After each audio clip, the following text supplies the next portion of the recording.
If you're an author or plan to be one, get excited because this podcast is for you. Book Marketing Mentors is the only podcast dedicated to helping you successfully market and sell your book.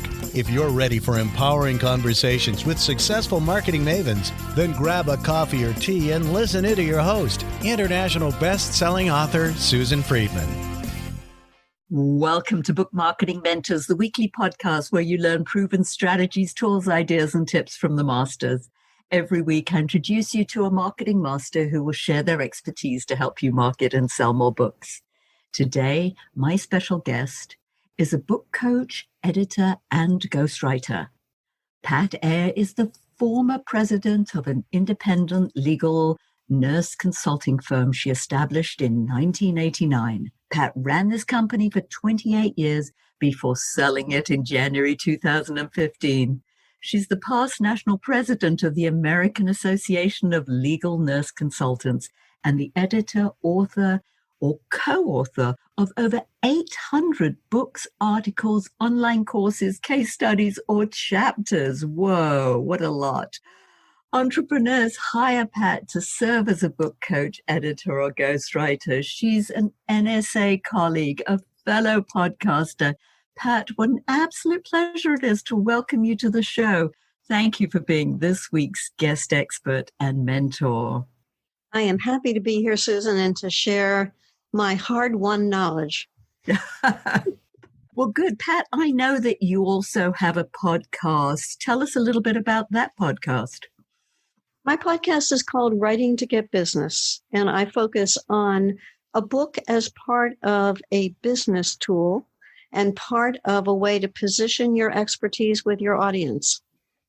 Sounds like a wonderful match to this. So it's excellent that we have you here. And I know you and I were talking a little earlier about the idea of talking about editing, because that's something that I'm not sure how many of our listeners truly understand what an editor does. Let's start off there. And why don't you explain exactly what an editor does, the purpose of having an editor? The editor makes you look good. What I have discovered, Susan, in the writing that I have done is that it's incredibly easy to lose your objectivity when you've written something. To look at the page and not see your errors because you know what you wanted to say, and yet what is on the page is not always an exact match. You can get caught up in your own way of phrasing things. Sometimes people are redundant when they write, and they use phrases out of habit, but they could be trimmed down.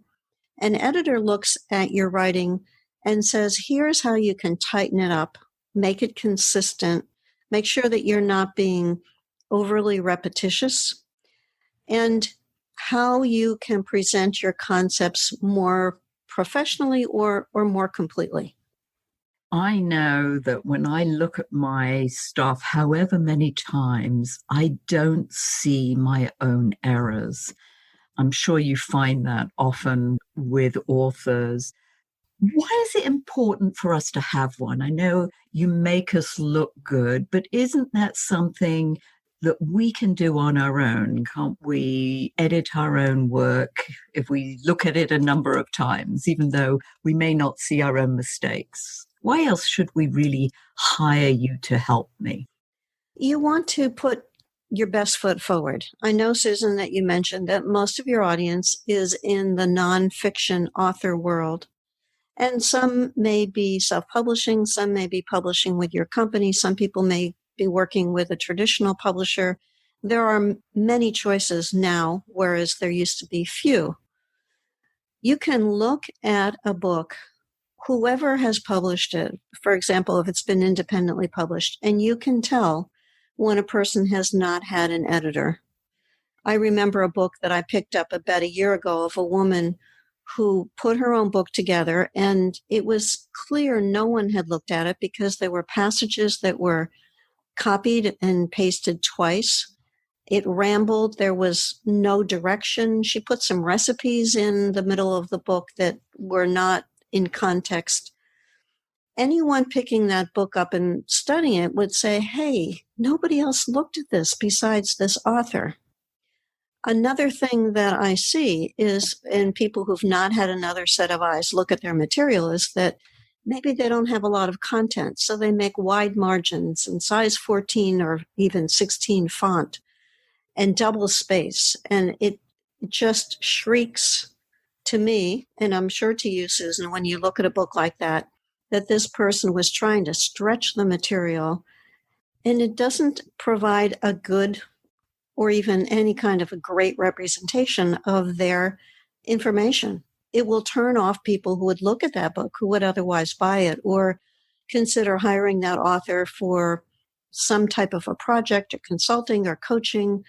You really want to be looking on top of your game, and an editor is one part of being able to present yourself professionally. And that person is part of your team. I remember even when I was published traditionally with Wiley and Career Press that I was so grateful to have an editor, because have you come across this when an author falls in love with their own stuff and it just doesn't really belong in the whole context of what they're trying to say? And you have to sort of slay that piece of the stuff that they really like. Is that hard? Is that something you find that you have to do occasionally? I do. I just finished editing a book for a man who included a story in his book that he was using to make a particular point. He talked about when he was a teenager, his father bought him a car and they were going to work on this together as a father-son project. And the author was afraid that his teenage friends would want to go out for joyrides in this car once it was functional. So his father said, "Tell your friends that I wouldn't allow you to do it," me being the father. The author then took that story and said, "This is why you should have testimonials, because people will say nice things about you." So I put a comment back in the manuscript and I said, "This is a great story, but it doesn't make that point. The point it makes is it's easy to blame other people when you don't want to stand up for something that you believe in and just shift the blame to another person."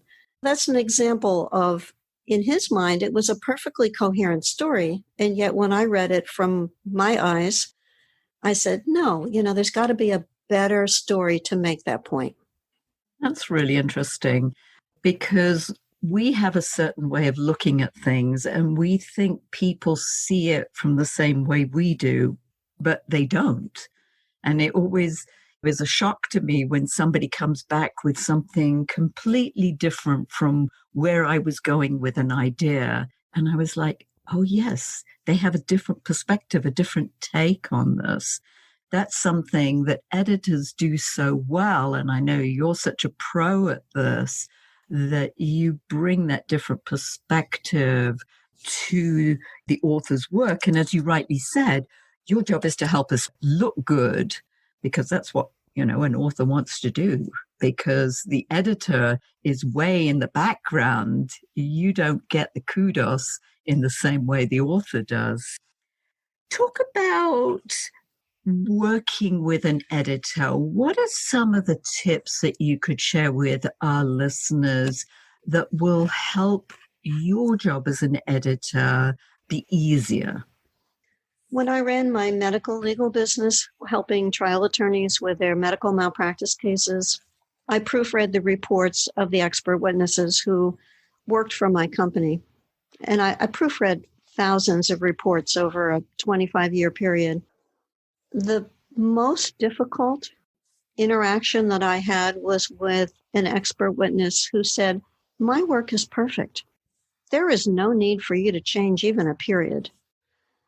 I remember this conversation vividly because what she had written was not up to the standards of my company, and our reputation was resting on how well our expert witnesses wrote their reports. She was irate and offended and swore she would never work for our company again. And we got through that case, and we didn't give her any more work, and she never expressed any more interest. She lost thousands and thousands of potential dollars in cases because she wasn't open to feedback of another person. She incorporated 98% of my suggestions in her report. So I think she valued the changes, but the process of being edited was something that she couldn't tolerate.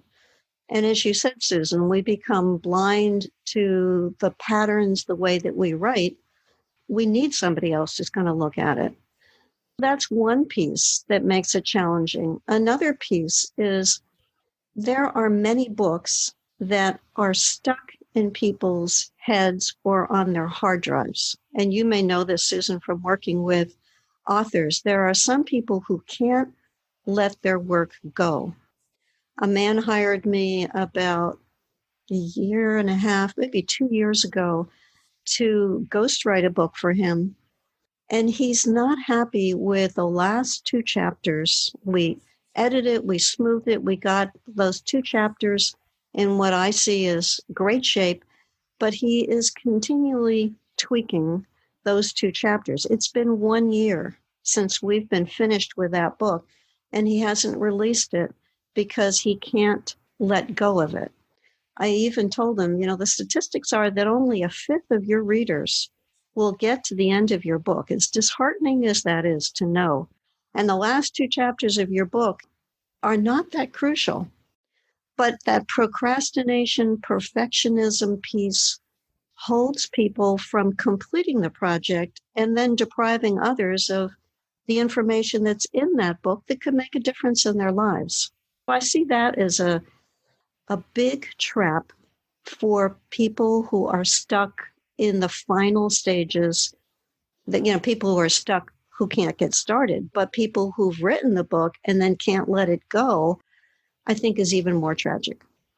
It's interesting that you say that, because I know that many authors who come to me and the book hasn't quite finished, but they would like to have Aviva Publishing publish their book. It could be a couple of years later where they come back and they say, I finished the book. And I'm like, oh my goodness. They were maybe 3/4 of the way there, but it was those, as you say, those last couple of chapters that they just couldn't get to finish. I know personally, I need deadlines. If I don't have a deadline, it's really tough for me to get something finished, because it's just you keep putting it off and putting it off, and it's that procrastination. And I'm one of those people that I wordsmith stuff to death sometimes, and I'm like, I've got to let it go. Because, and I got that from my dad. My dad used to do that. It's sort of maybe a family trait, but I'm not proud of it. It's on your genes, huh? It's in my genes, absolutely. But another point that you made, Pat, that I thought was very important is this ego that we have that comes with the book. And as you said, this person didn't want to admit that anything they did had any fault to any flaws to it. We've got to let that ego go, because, as you say, we're blind to our own stuff. Excellent. I love it. What about mistakes? And they may be, you might have said some already, but let's focus just on mistakes, because I know our listeners love hearing mistakes they need to avoid. What are some of the common mistakes that you find? I think one of them is what I would call idiosyncratic capitalization. When people put capital letters on words that don't need to be capitalized. I saw that a lot when I proofread and edited reports from my experts. I also see it in the books that I edit. Knowing grammar and punctuation and spelling is important. There are things that your spell checker will immediately flag, but your spell checker is not going to flag the things that are correctly spelled.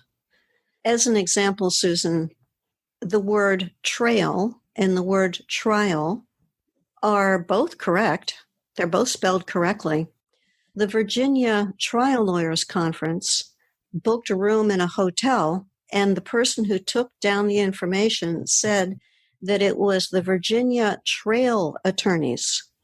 They decorated a ballroom with trees and leaves and flowers to make those trail attorneys feel at home. That's the kind of thing that is embarrassing, and in this case, cost the hotel a lot of unnecessary money going out and buying all of that little shrubbery. So don't get overly confident when it comes to your spell checker making you look good. Some people use additional programs that are helpful for catching and improving writing. I think that if you read a lot, which I recommend to anyone who's interested in writing, and especially you read good literature, you begin to pick up the patterns of what makes effective sentences, why paragraphs should not run on for a full page or sentences run on for a complete paragraph. You absorb what is correct when it comes to writing, and then it begins to reflect itself in what you're writing. So I don't think that, especially when you're writing nonfiction, that this is the opportunity to make up lots of new words, come up with your own rules for spelling and punctuation. People will judge you, like me, and probably, Susan, I would imagine you might do this too. I proofread everything. When I went to restaurants frequently, I would every now and then see restaurants with misspellings in the menus. I see misspellings in signs. It just jumps right out at me. I can't turn it off. Your readers will be judging you if you've got typos in your material, words that are incorrectly used, punctuation that's wrong. It will form an impression in the reader's mind about your capability as a writer.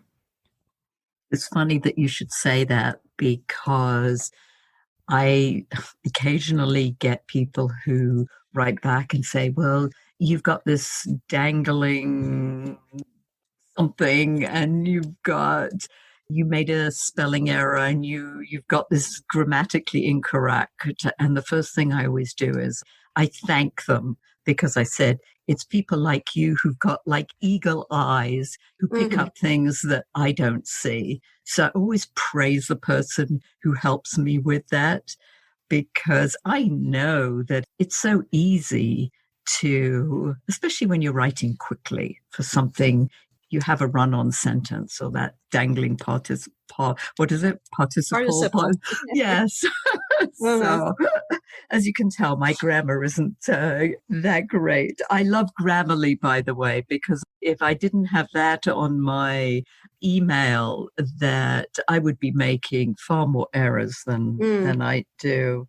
It's also interesting that you said in terms of even using something like Grammarly, because trial and trail, I mean, there's just an inversion of one letter. The same with the word there, T-H-E-I-R versus there, T-H-E-R-E. If it's spelled correctly, Grammarly doesn't necessarily pick that up. Or your. I was just correcting somebody today who spelled, it should have been U''RE, and they spelt it Y-O-U-R. I think those are some of the common ones, aren't they? What else do you find as a common mistake like that? It's, or another one, insure, ensure, assure. The two ways that you can spell principal are dramatically different. Those ones frequently get incorrectly switched. The word rain, spelled with a G-N versus rain, R-E-I-N. Since I have a healthcare background, people talk about the medication regime instead of regimen. The regime is usually associated with dictators, but not with treatments.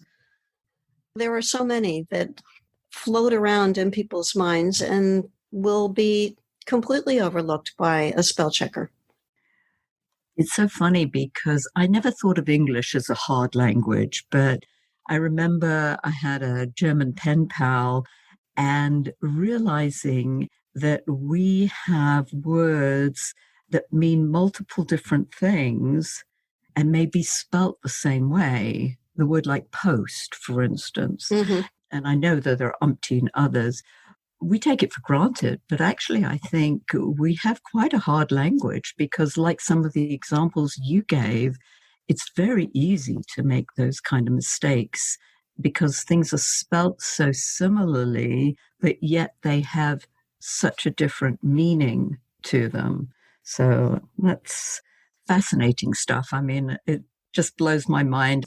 I love learning about it. I don't necessarily do it the way it should be done, but I love learning about it. What else do you feel would be important for our listeners to know about the editing process? Some people may have the opportunity to be an editor of a book, and I think that's taking the role a little bit in a different direction. But sometimes when you're an author, you may want to co-author with another person, or you might want to assemble some people who will write chapters for a book. And I have done that probably close to a dozen times, of being an editor of a book and helping contributors stay on task, meet their deadlines, understand what's expected of them. You can create a strong book when you bring in people from different perspectives and different areas of experience and expertise. And that becomes more of a project management perspective of finding people who will really follow through. In every book that I've ever worked on as an editor that involved chapters written by other people, there has always been one person who was enthusiastic about writing the chapter, gave every indication of being a great contributor, and then postponed the project to the point that we had to run the book without that person's chapter. Or there's these unexpected life tragedies that interfered with every book. The house that was struck by lightning and blew out the computer, the sister who fell off the horse and broke her arm, the husband who decided to leave in the middle of the author's work on the book. I could go on. And we always knew there would be one person affected by that and had to make a decision. Is it possible to replace that person, or does the book go to the publisher without that chapter? That's a challenging role, and probably not a role for a first-time author necessarily. Although I have to say, I spoke to a man last week who told me that he put together a book like that, and he was able to sell sponsorships. So some of the chapters were written by people who contributed money to the editor, and that enabled him to amass a significant amount of money, which he needed in his business. So you can use a book, and you may have touched on this in previous episodes, Susan, but you can use a book as a way to bring in some sponsorship money that will help subsidize the cost of the project. And in his case, he had a payroll that he had to meet with a sudden downturn in the economy that affected his business, and he was short $35,000 for payroll, and he came up with $35,000 from the sponsorship of his book. I love the fact that you talked about the anthology. When you bring a number of authors together, I've actually produced 5 of them, and each of them, as you said, I mean, I had a phenomenal editor who worked with me on that. But over the years of doing them, we realized that the best way was to have a template of how it was going to run. Every author followed the same template, and that made it far easier to produce the book. But you're right, we went through a lot of the same kind of stories, and it's wonderful. You could probably write a book about all the stories that you've helped edit the books about. How about your services, Pat? If our listeners wanted to find out more about your services as an editor or a ghostwriter or even a book coach, how could they do that? Well, they can go to my website, which is patiyer.com, and I'll spell that last name. It's Pat, P-A-T. Last name is spelled I-Y-E-R, I like an island or ice cream or India, patiyer.com. I have a number of free reports on my website. I also have the ability to set up a time to talk with you if you're interested in finding out more about the process of writing a book. I work with individuals who have written their books and want that professional editor, as we've talked about today, to prevent embarrassing mistakes from slipping into the manuscript and leaving your hands undetected. And when authors have a lot of knowledge and don't have the time or the writing skills, they hire me as a ghostwriter to help them take that book out of their heads and put it in their hands. That's fabulous. And it's so funny when you were spelling your name. It's like, I think she's done this once or twice before. It's like I always have to spell Friedmann because if you don't know German, it looks like Friedman, and it's also got two N's on it. Most people don't know how to spell it. I know one thing that came to mind, and you and I were discussing this before, and I really want you to touch on it before I let you go. And that is, does an editor have any rights over somebody's work once you've edited it for them? No, that material and that copyright stays with the author. A skilled editor keeps the material in the voice of the author, which is one of the concerns many people have is, well, once she's done with this, is it going to sound like I wrote it? And yes, it will sound like you wrote it. It is your material to repurpose, to turn into videos, to turn into online courses, to use it to promote your business. The editor is part of your team to make you shine. Yes, and that's so important that you have no rights over the book, even as a ghostwriter. Is that correct? It is. It is. And that's something that is discussed right up front. Some people are listed on the cover as a ghostwriter. Like, for example, I ghostwrote 2 books with Greg Williams, and it says Greg Williams with Pat Iyer. But other people who I've ghostwritten for have not wanted my name to be on the cover. They've wanted to have only their name on the cover. And that's something that should be ironed out right in the beginning when you start working with a person to make sure that that ground rule is clear. Something that you said, and you say something and I want to use it as a springboard, but in the person's voice. And that's the brilliance of an editor, when you can really pick up the other person, the writer's voice, the author's voice, and be able to keep that tone in your editing. So that really is a brilliance, I think, that editors bring to the table. Pat, if you were to leave our listeners with a golden nugget, you've shared so much and it's been great information, but I always like to sort of like squeeze the lemon a little more. What would that juicy last drop be? I like the way you say that, Susan. It is to look at your knowledge, and the subject that you pick for your book should be one that you really love, because you'll be living with that material for a long time. That topic, that aspect of your knowledge that you're sharing with other people can be parlayed into speeches and podcasts and blogs and videos and short reports and online courses. Pick a topic that is something that you love, because it will be with you a very long time. It will become part of your brand and take you to places that you never imagined that you could go. So choose wisely.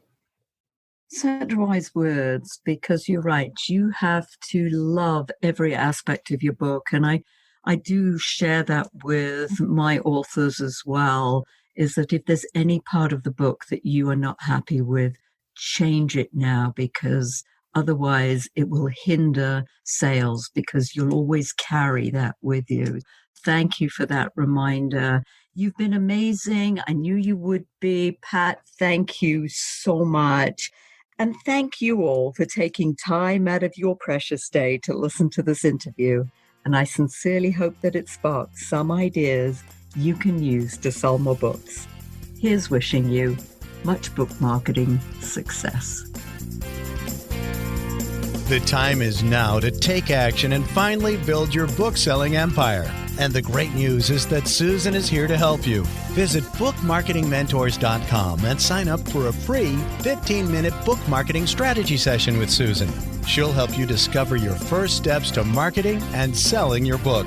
Only those who take action are rewarded, so visit bookmarketingmentors.com, and we'll see you again next week.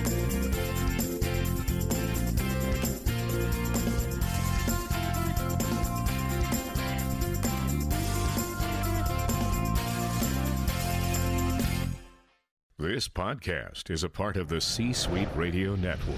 For more top business podcasts, visit c-suiteradio.com.